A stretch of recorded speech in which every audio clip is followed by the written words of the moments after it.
Anyone up for a husband swap? Mine comes with a snore and a broken lawnmower. That's what she said.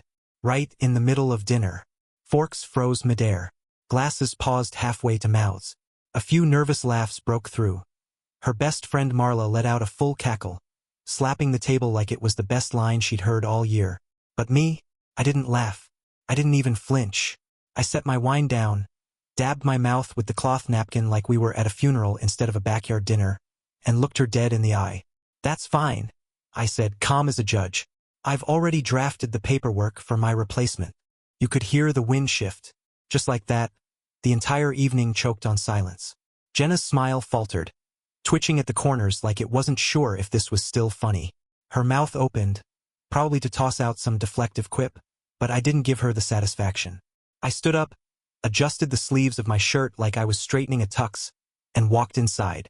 Not a slammed door, not a shouted insult, just steps measured and final. I didn't come back out. I'm sure they stayed a while longer. Awkward conversation, clinking forks, maybe he's just being dramatic. That's her favorite word. Dramatic. Said it when I brought up how she talks to me in public. Said it when I mentioned she hadn't touched me in 7 months. Said it when I caught her texting her ex at 2 a.m. and she claimed it was about his sick dog. But that night, I wasn't dramatic. I was done. The truth is, I'd been waiting for the moment she'd show her hand in front of witnesses. Give me the social permission to walk away clean. People forget public cruelty is its own kind of consent. You make someone the butt of the joke long enough, eventually they stop playing along. The next morning, I was gone. Now, if you're listening to this and you're one of the 97% who hasn't hit that subscribe button yet, do me a favor and tap it. Not because I need the numbers, but because stories like this, they only get told when folks like you help keep the team alive behind the scenes. We put our soul into these stories, for people who've lived them or barely survived them. Back to Jenna. She never saw the silence as a warning. She saw it as a win. She thought she could joke about our marriage like it was some late-night sitcom punchline. But what she didn't know, what none of them knew, is that while they laughed over grilled chicken and sangria, I had already been quietly dissolving everything beneath her feet. Retirement accounts? Split 3 months ago. Cabin in Vermont? Sold. Proceeds moved into a trust under my sister's name. Mail redirected. Office resignation pre-signed. Effective that Friday. I even cashed in the life insurance policy she didn't know I adjusted, converted to an annuity, no death payout. And the best part? The replacement she joked about? There wasn't one. Not a woman, not a person. Just peace. A new life already in motion. An existence without applause for bad performances. I wasn't chasing someone new. I was escaping someone stale. It wasn't the joke that broke me. It was that it was rehearsed, practiced. She'd said variations of it before, to different audiences, different smirking friends, always followed by her self-satisfied laugh and my forced grin. But this time it landed. Because I let it. Because I needed it to. She gave me an exit. I took it. Later that night, after the guests left and the dishes were still crusted with salmon skin and aioli, she went upstairs and found the closet half empty. Passport gone. My grandfather's watch box missing. The charger to my work laptop coiled neatly, like a little goodbye wave. And on the kitchen counter, just beneath the bowl of unused lemons and the expired basil oil she always said she'd try, sat a thin folder. One word, private. Inside was a signed separation notice. A clean breakdown of assets. A notarized letter explaining I wasn't coming back. The final page? Sticky note. You can keep the punchline. No name. No signature. Just silence. And silence was the only part of me she'd never rehearsed for. She got home before midnight. Her hair still smelled like wine and smoke from the citronella candles, and her heels clacked through the empty hallway like they didn't recognize the place. She called out, half joking, "David? You pouting somewhere?" No answer. The house wasn't dark, but it felt hollow, like something essential had been pulled out of it, like the soul of the place had packed a suitcase and slipped out while no one was watching. She walked upstairs, expecting maybe to find him asleep, sulking, headphones on, a passive-aggressive playlist blaring something sad and self-important. But the bedroom door was wide open, and the moment she stepped inside, her stomach dropped. Half the closet was gone. Not messy, not ransacked, just gone. His suits, his favorite hiking boots, that old university hoodie he never let her toss. A perfect, clean line where his things used to be.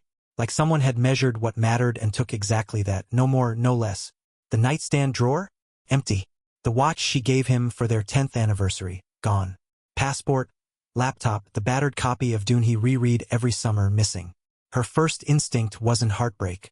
It was annoyance. Seriously? Over a joke? She muttered, "You're being ridiculous." As if saying it aloud would summon him from behind the shower curtain or crouched by the bed like some moody teenager. But there was no sulking man waiting to be forgiven. Just silence. And on the kitchen counter, a folder. Not buried.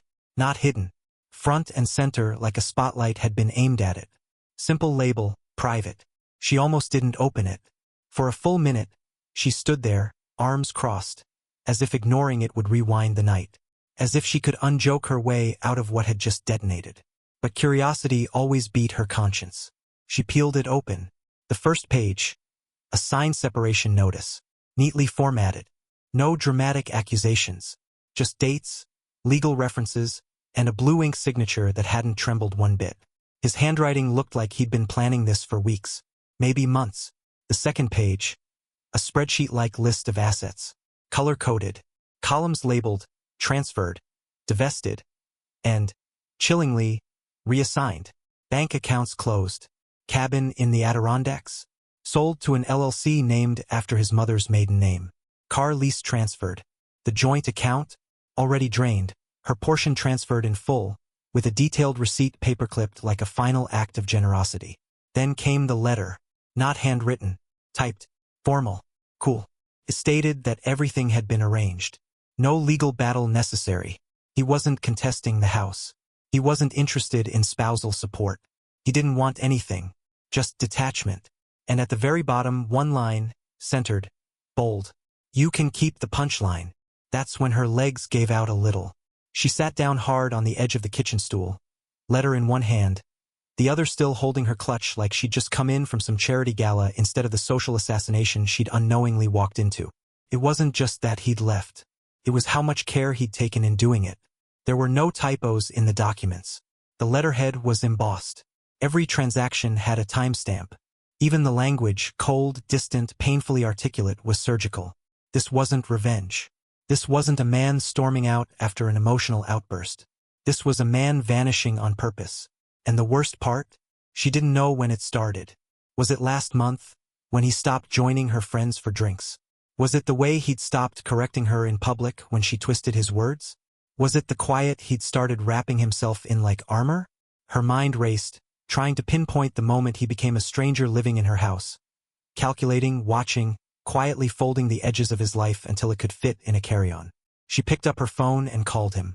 Straight to voicemail. Again. On the fourth try, the voicemail message cut in, and for the first time, she noticed he'd changed it. No more "Hi. This is David. Leave a message." Now it just said, "You've reached a number that no longer accepts messages." Then click. She stared at the screen, numb. The world outside hadn't changed. Crickets still sang. Distant traffic still hummed. But inside this house, inside her chest, something ruptured. Not loud. Not violent. Just final. By morning, she was dialing his number like a reflex. No coffee. No shower.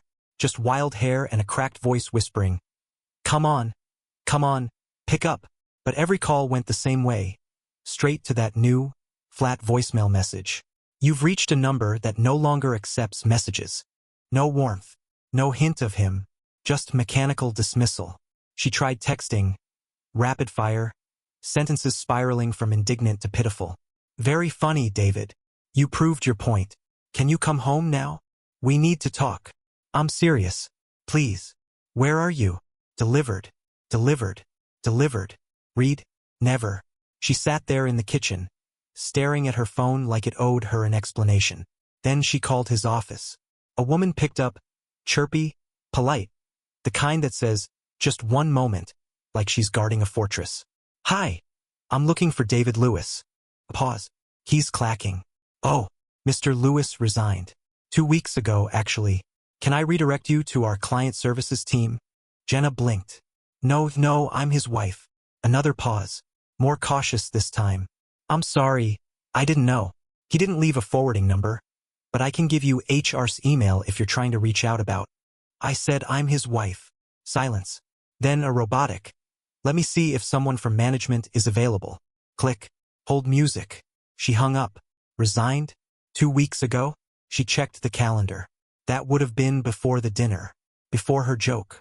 Before the final shove. He was already halfway out the door. She drove to the cabin next. The one they'd poured so much into, their escape.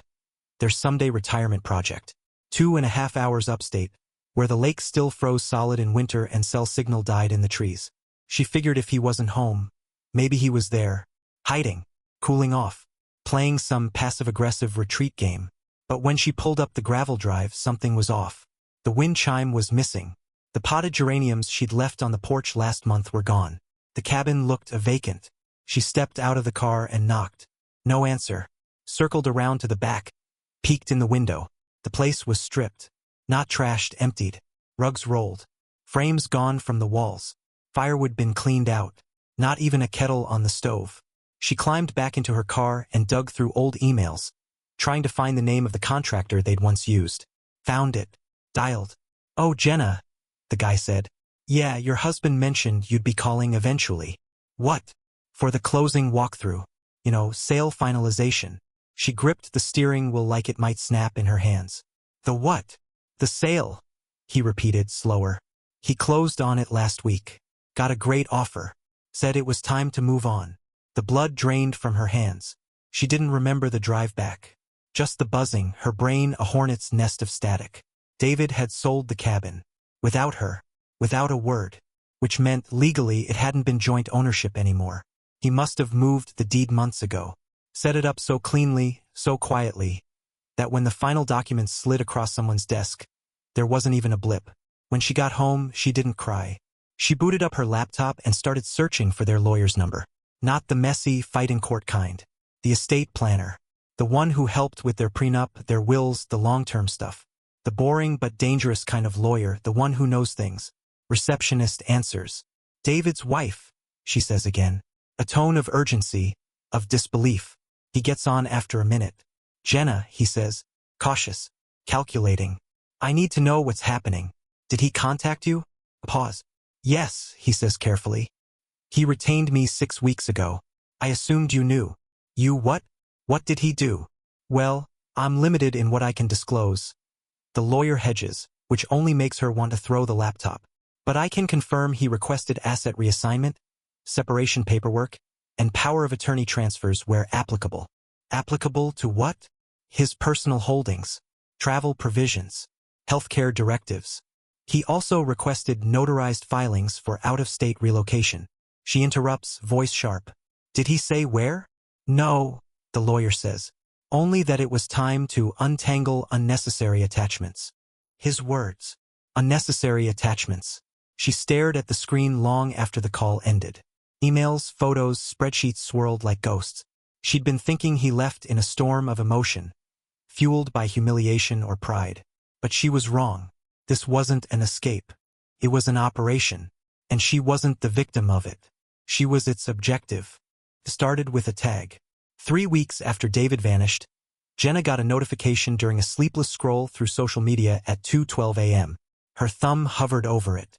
A mutual friend, Tasha, the kind who never missed a chance to name drop or post from some overpriced brunch, had tagged her in a photo with no caption.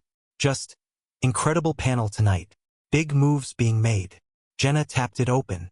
The photo loaded slowly, like the universe was savoring the blow. A dimly lit ballroom, cream tablecloths, rows of gold-rimmed glasses and plated hors d'oeuvres. A sleek, modern banner behind the panel. Legacy Horizons Summit, National Real Estate, and Private Equity Forum. And in the center of it was David. Jenna froze. He looked like a man on a magazine cover. Navy suit, crisp white shirt, no tie, elegant but unbothered. His hair was trimmed tighter than he ever wore it with her, and he had that lean, rested look of someone who'd started sleeping again. Deep sleeping.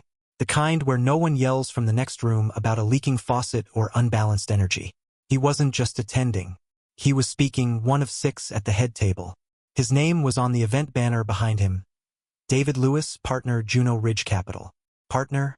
She'd never even heard the name before. David was an analyst. Middle management. Spreadsheet wizard with just enough charm to get through client dinners. Partner? She zoomed in. No ring. That detail hit harder than the title.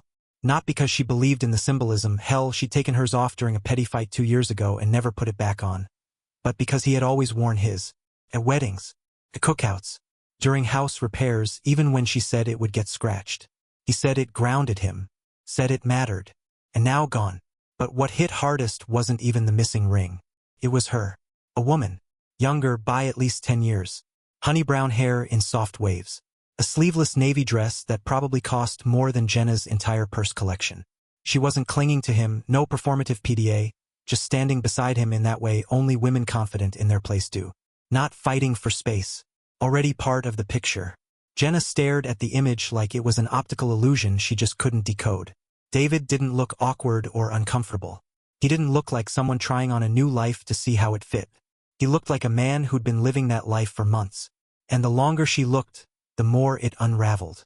The summit was in Denver. Denver. 3 time zones away. She did a quick mental check. Had he ever mentioned Denver? No, not once. She would have remembered. It wasn't a city he'd liked. Too dry, he used to say. Too many pretentious cyclists. She opened a new tab and looked up Juno Ridge Capital. Private equity, real estate development, venture capital, high-rise builds. Offices in 6 cities. New partners announced last quarter. And there it was again. His name. His face. A professionally taken headshot. Jaw slightly turned. That faint, unreadable half-smile she used to think was sexy and now found absolutely infuriating. Below it, David Lewis, partner, asset strategy and portfolio development. Formerly with Grayson Analytics, David brings 20-plus years of structured finance expertise and an acumen for quiet acquisition. Quiet acquisition. She almost laughed. Quiet was right. The dread didn't land in one blow. It bled in, like waking up mid-surgery. You can't scream. You just feel everything. She looked at the younger woman again, studying the angle of her arm, the proximity, the shared laugh caught in another photo 2 slides down. This wasn't a rebound. This was a replacement. And Jenna, who once called David safe, dull, the guy who alphabetized the spice rack, realized she'd underestimated the depth of his calculation. He didn't just get over her. He got beyond her. She tried to rationalize it. He must have met her after. He must have rushed into this. But the dates didn't lie. The timestamps on the social media posts, the summit press release dated over a month ago, the blog entry from a financial writer praising David's breakout presentation from 2 weeks before he walked out. He didn't leap into this life. He stepped into it. Deliberately, strategically, silently. The pieces clicked together, each one colder than the last. She hadn't been left. She'd been replaced. By someone who didn't tell husband swap jokes at dinner parties. By someone who didn't mock him for falling asleep during documentaries. By someone who probably applauded instead of performing. And in that moment, Jenna didn't cry. She didn't scream. She just sat on her perfectly coordinated sofa, in the house he gave her, with the counters he installed and the floors they picked out together, and realized she wasn't the center of anyone's story anymore. Not even her own. The letter arrived on a Tuesday, one of those bland, gray mornings where nothing stands out until something does. Plain envelope but certified. That quiet, ominous kind of envelope that doesn't scream trouble, but sits with it. She opened it at the kitchen table, one hand clutching her second coffee, the other tearing through the seal with mounting dread. Inside, a legal packet clipped together, thicker than a phone book contract, stamped and initialed on almost every page. The top sheet was innocuous enough. Title transfer confirmation, residential property. The address was hers. Their house. The one they'd bought together 10 years ago. Fought over backsplash tile. Chose the paint in 3 shades of warm gray that all looked the same but cost different amounts. Her name, only her name, was now on the deed. For about 3 seconds, she felt something flicker. Relief, validation, as if this was a peace offering, a sign that David wasn't trying to burn everything down. Maybe he'd had a change of heart. Maybe this was the olive branch. Until she got to page 3. The words lien transfer hit her like a slap, followed by municipal repair obligations, backdated tax penalties, and the particularly brutal phrase full financial responsibility assumed by sole deed holder. Her hands began to sweat. She flipped through the pages, contractor estimates stapled to one section, city inspector reports attached to another, foundation cracks, drainage issues, electrical updates mandated by a code change last year that they'd ignored. Even the chimney, a charming little feature she'd loved when they bought the place, had a flagged hazard notice from 2 years ago. Each page bled numbers. 5,000 here, 11,000 there, 42 grand in cumulative estimates and pending permits. A project manager's note scribbled in the margin. Timeline, 3 to 6 months. Occupancy disruption likely. And all of it, legally hers now. David had removed himself from the picture with surgical precision. No liabilities, no shared burdens, no obligations. Just a tidy signature transferring full control and every festering, expensive problem into her lap. She read it again and again, hoping she'd miss something. A clause. A shared clause. Some trace of his name lingering on the dotted lines. Nothing. Even the legal footnotes were clear. He'd consulted with a property attorney, filed the documents through the county, paid the transfer fees, and because the equity had technically been split post-separation, she'd received it free and clear. Free and clear. Except it wasn't free, and it sure as hell wasn't clear. She called the number listed on the form. Some guy named Ed who apparently handled the title work. Hi. Yes, this is Jenna Lewis. Oh, hey, yeah. Everything processed fine on our end. Congrats on the transfer. Yeah, about that. I didn't request this. Well, technically, your former co-owner did. And since he's relinquishing claim and it's within the structure of the existing joint deed, you don't need to sign anything to receive full title. You're just the owner now. She felt like screaming. But what about the liens? The repairs? There's thousands. It cleared his throat. Yeah, I did see those docs in the file. Unfortunately, as title holder, you're now liable. You can contest some of the fees, but most of it's baked in from prior inspections. His release form covered indemnity. Indemnity? She spat. Yeah, he's legally covered. Walked away clean. She didn't remember hanging up. Didn't remember knocking over her mug and watching coffee pool beneath the stack of pages, turning line items into wet, smudged reminders of her failure. He gave her the house, and along with it the rot under the floors, the mold behind the drywall, the gutter system that hadn't drained right since 2018, the city fines they'd both agreed to deal with later, the water heater replacement, the cracked driveway. Every someday job? Now her job. Jenna felt rage bloom in her chest, sharp and rising, like a swallowed blade. He'd made it look like a gift, and she'd accepted it, because pride wouldn't let her see the trap until the jaws locked around her. Her lawyer, a sleepy, overpriced man she'd used for parking tickets and one failed attempt to trademark a blog, took a look at the packet 2 days later. He adjusted his glasses, sighed, and said, I mean, it's legal. It's brilliant, honestly. He didn't take anything. He just left you with everything. She didn't scream. She didn't cry. She just sat there, watching as her lawyer flipped pages and occasionally muttered phrases like, damn clever, and cleanest exit I've seen in years. She realized something then. David hadn't left to escape. He'd left to unburden. And she wasn't carrying the weight of a marriage anymore. She was carrying the ruins of it. Alone. By design. She didn't call him out of strategy. She called him because, for a moment, she forgot everyone else had already picked a side. It was 10:03 p.m. Jenna was curled on the living room floor, surrounded by blueprints and contractor invoices she didn't understand. When she dialed Marcus's number, David's closest college friend, they used to vacation together. Marcus and his wife, Jenna and David. Board games, lake swims, potluck chili that always tasted like regret.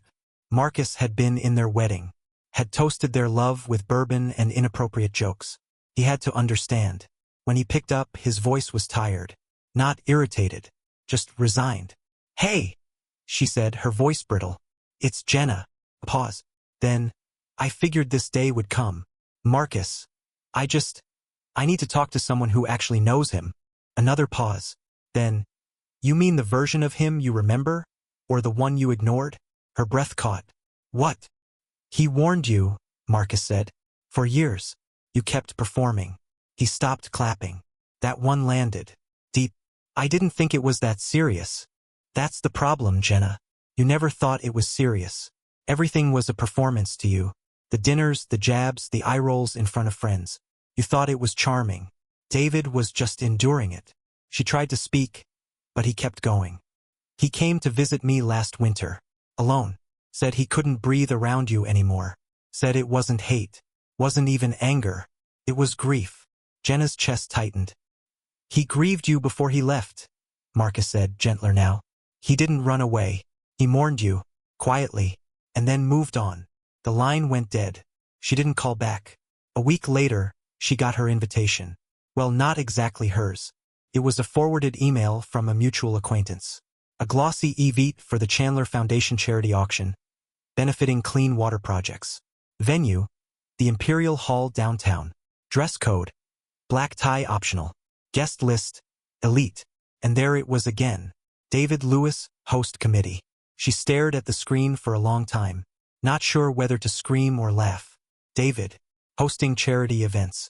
When had that started? She shouldn't have gone. Every neuron told her to stay home.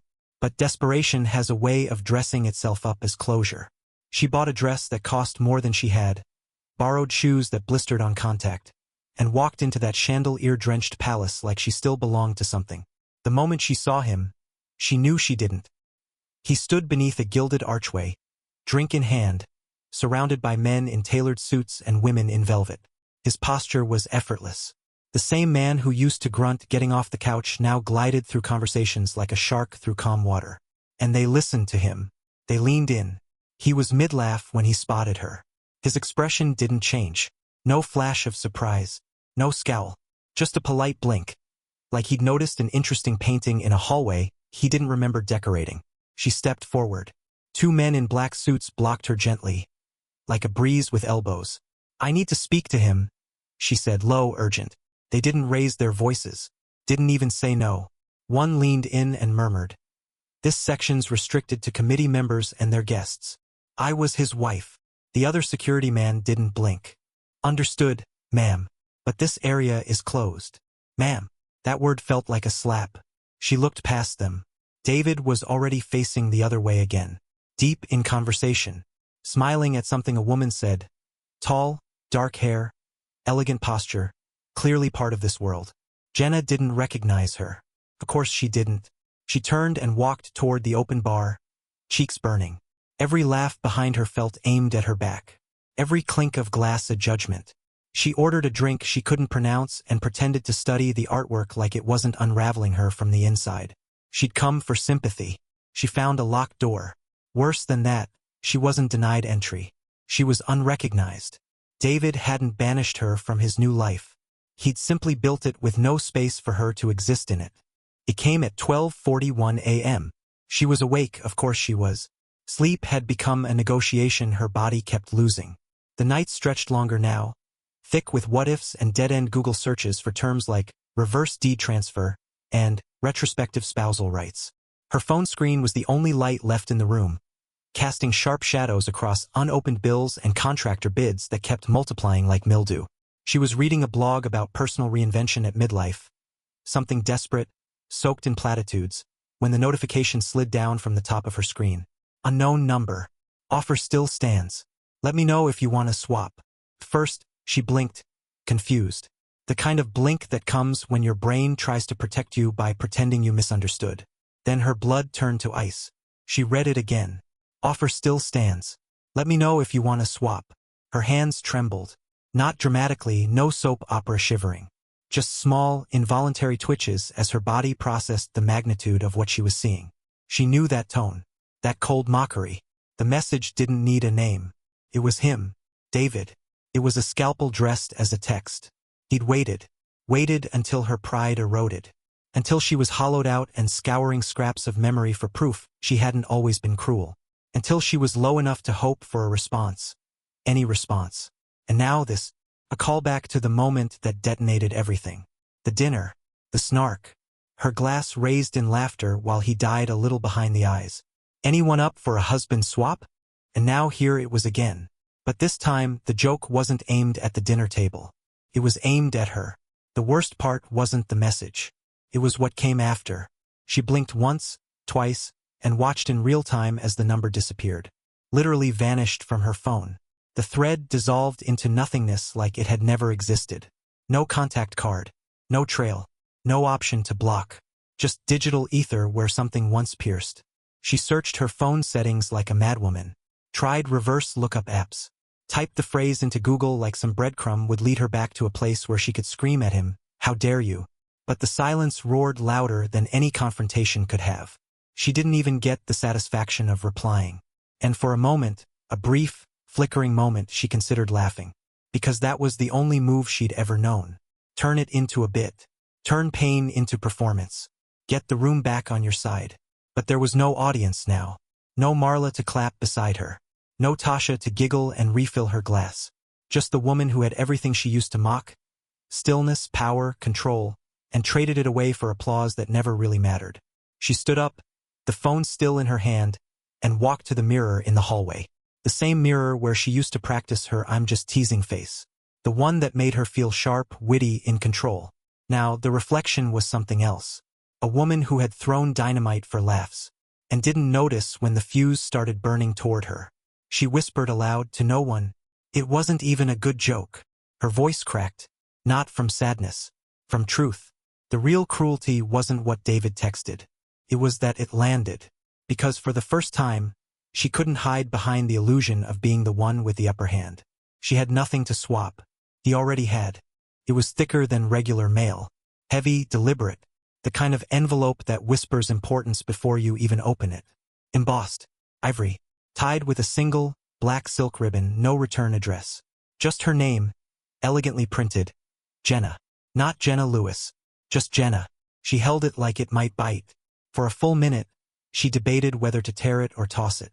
Curiosity won, as it always had. Inside was a formal card, the kind that smelled faintly of wax and power. Gold foil text, letterpress raised like old money's fingerprints. Legacy Partners founding dinner. Venue Ridgeline Hall. Dress code, formal. One seat reserved. No explanation. No contact number. No RSVP option. Just one name in small type at the bottom. David Lewis, founding partner. Her first reaction was confusion, then disbelief, then something else. Hope clawed its way up before she could stop it. Maybe this was the olive branch. Peace offering. Maybe he was done punishing her, done playing ghost in tailored suits and texted gut punches. Maybe he wanted her to see the life he built not as revenge, but as proof that they could somehow meet as equals again. After all, he invited her. He didn't have to. She stared at that name, David Lewis, founding partner, for a long time. Legacy Partners. That name hadn't come from nowhere. He used to mutter it in his sleep when they were younger. Pipe dream, he called it once. Legacy Partners. Real estate meets clean equity. Actual ethics in capital. I'll build it before I turn 50. And now he had. Ridgeline Hall wasn't just a venue. It was the venue. A place you didn't book. You earned. Glass ceilings, marble floors, waiting staff trained in 3 languages. The kind of place that charges you for oxygen and makes you say thank you. She had nothing to wear. She wore something anyway. The dress was the same black column she'd worn to an old client's wedding. Timeless, slightly too tight now, but clean. She did her hair the way David used to like it, twisted up with a few soft strands down. She hated herself for remembering, but she still remembered. As she stepped out of the car that night, Ridgeline Hall glowed like it knew who belonged. The valet barely made eye contact as he took her keys. Every guest gliding past her wore silk like skin. She felt underdressed by their posture alone. Inside, the walls were lined with photographs of skyscrapers and ribbon cuttings. Projects she didn't recognize. David's projects, probably. Each image a stepping stone she'd never seen him take. She followed the usher's gesture to the banquet room. A sea of tables shimmered with crystal, silver, and practiced laughter. She scanned the place cards. Not Jenna Lewis. Not even J. Lewis. Her nameplate read simply, Guest Observer, like a footnote to someone else's moment. She stood frozen. 1,000 watts of conversation hummed around her. And yet the chair might as well have been roped off. She wasn't part of the table. She was an assignment, a spectator to someone else's narrative arc. There was no welcome speech, no toast in her direction. Not a single person asked who she was. And then she saw him, David, flanked by 2 men in tuxedos, 1 woman in a pearl gown, nodding along as someone introduced him from the stage. He looked comfortable, not just dressed for success, inhabiting it. His gaze swept the room, landed on her. He didn't flinch. No acknowledgement. Not even a flicker. She watched as he turned slightly, said something to the man beside him, and the table erupted in quiet, appreciative laughter. No signal to security. No smirk. Just nothing. She sat. She listened. Plates were served. Speeches made. Slides shown. Projections of expansion. New city partnerships. International growth. David's name appeared again and again on the screen. Each time with a new title: Strategic Director, Vision Lead, Co-founder. She sipped her wine and realized what this really was. This wasn't a gesture of peace. It wasn't closure. It wasn't cruelty either. It was a presentation. An unveiling. He wanted her to see the life he'd built, but not to welcome her into it. Not to gloat. Just to confirm it. To show her what happens when someone stops clapping and walks off stage, and then builds the whole damn theater. The lights dimmed. A hush fell across the banquet hall. Not sudden, not forced. It was the kind of silence that arrives when people want to listen. Not out of obligation, but curiosity, respect, anticipation. She knew that silence. David used to chase it in meetings, practicing his delivery until every beat landed just right. But tonight, he didn't need to rehearse. He owned it. He took the stage with an ease that didn't belong to the man she used to mock for rehearsing elevator pitches in the mirror. No notes. No slides. Just him. In a midnight suit. The Legacy Partners logo glowing behind him, casting a long shadow on the wall that made him look taller than he ever had. He waited until even the last fork had stilled. Then he spoke. "People think change happens all at once," he said, voice steady. "One decision. One bold step. One dramatic moment." The room leaned in. But sometimes, change begins with something small. A phrase. A joke. Her stomach flipped. "A laugh," he continued. "Sometimes, the people closest to you show their hand through a laugh. That's when you realize you're not in the same story anymore. You're a prop. A setup. The guy with the punchline tattooed across his back." A soft chuckle rippled through the audience. But David didn't smile. "And when you see that clearly," he said, pausing, "you stop waiting for your cue. You stop clapping for someone else's performance. And you make the trade yourself." Applause. Started light, polite, but grew. Not a standing ovation. Not yet. But real. Earned. Jenna couldn't move. Her fingers dug into the white linen of the tablecloth. Eyes locked on the stage. Jaw clenched so tight she thought she heard her own teeth groan. The man on that platform, this version of David, was so far from the one she thought she left behind. There was no trace of the hesitations, the apologetic shrugs, the half-measured smiles that used to follow every social slight she tossed his way like breadcrumbs. This was a man who'd deleted her from his narrative. Completely. The moderator stepped up with a mic, smiling. "Thank you, David. Before we let you off the hook, we have time for one or two quick questions from the press." A few hands shot up. The moderator pointed. A woman in the second row. Neat glasses, crisp blouse, journalist etched into every feature.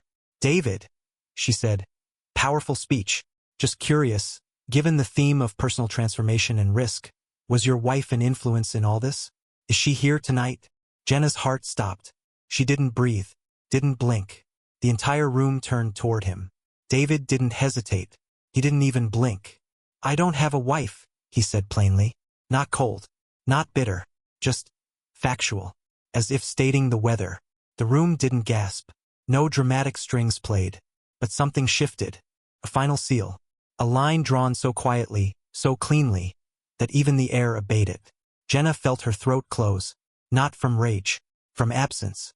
From the terrifying realization that the man she married didn't leave her. He rewrote her out. Her name wasn't on his lips. Her image wasn't in his story. Not even as a footnote. Not as a mistake. Not as a cautionary tale. Just gone. She sat there, motionless. A ghost in a chair marked observer. Watching the man who used to share her pillow now receive congratulatory handshakes and approving nods from men who'd never heard her name. She thought back to the dinner party, the stupid joke. The way she'd raised her glass and made him the punchline. The laughter she clung to like currency. And now, she would have paid every cent she owned to be acknowledged. Even as an ex. Even as a regret. But no one regrets what they don't remember. And David? David didn't remember her. Not publicly. Not socially. Not even legally. The stage was his. The life was his. And she was nothing more than the setup for the line he built an empire on. The banquet ended the way all elegant executions do, quietly. Guests filtered out beneath the glow of wrought iron lamps and valet lights, their laughter softened by the night air and 3 glasses of aged wine. The sidewalk glimmered with the leftover sheen of power and polished shoes. Engines purred as luxury sedans rolled up, one after the other, swallowing their occupants like closing credits. Jenna waited near the column by the fountain. She wasn't sure how long. Her heels hurt and she no longer felt the cold. What she felt was something worse. The pull of desperation wrapped in silk and shame. And then she saw him. David stepped out through the arched doors, jacket folded over his arm, tie loosened just enough to say I've arrived and I'm at ease. A valet sprinted to fetch his car as another man patted him on the back, said something that made them both laugh. Jenna didn't hesitate. Her voice cracked before it reached him. David! He turned, not startled, just acknowledging noise. She stepped into his path, breath shallow. Can we talk? He tilted his head slightly. We're talking. Her throat burned. That joke? At the dinner? I didn't mean it. A long pause. He nodded once. Neither did I. She blinked, confused. Until I did. That landed like glass shattering underfoot. David, her voice broke. I lost everything. Do you understand that? You disappeared and I didn't know how to function. He looked at her, really looked, the way a man does when he's deciding whether or not to open an old door. Then he leaned in, close enough that she caught the scent of cedar and something new. Something not hers. Please, she whispered, almost choking on the word. Tell me, what do I have left? His eyes didn't soften. His voice didn't rise. He just said, a punchline, and the silence that followed it. The valet pulled up then, like a scene rehearsed. A dark car, engine purring, door already open. David nodded once. Not to her, not as a goodbye, just to the moment. And then he stepped into the car. She stood there, helpless as it pulled away, taillights slipping down the curve of the street like a curtain falling. He never yelled. He never flinched. He just ended it, flawlessly. And she, Jenna, the woman who once held court at dinners and twisted marriage into sitcom gags, was left alone on a sidewalk, in heels that no longer fit, in a life she never thought would outgrow her. She stayed there long after the last engine faded, staring at the place where his car had been. A laugh echoed down the street. But this time it wasn't hers.